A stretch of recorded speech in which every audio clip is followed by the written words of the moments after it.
يا كبير حضرتك مشغول، الجوزة ما فيهاش حجر. بطل رد، حط الحجر وخلص خلص.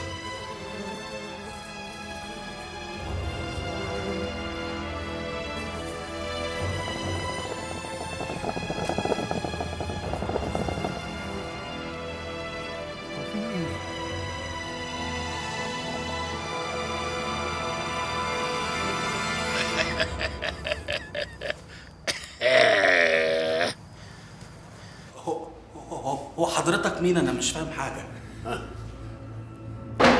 انا اللي هريحك من اللي تعبك، وهريح البنات من دوشتك وقله ادبك.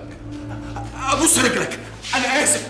بص هقول لك، انا عندي فلوس كتير قوي محوشها، وفي كمان عربيه واقفه بره. خدوها يا باشا.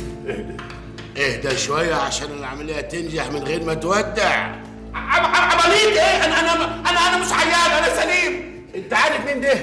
مين؟ ما تعرفش مين ده؟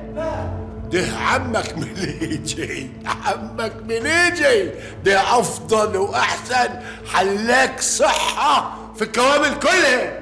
ما تنساش عم مليجي، بعد الجز ما تنساش المضاد الحيوي عشان الجرح. خش عليه جز. لا جز يا مليجي.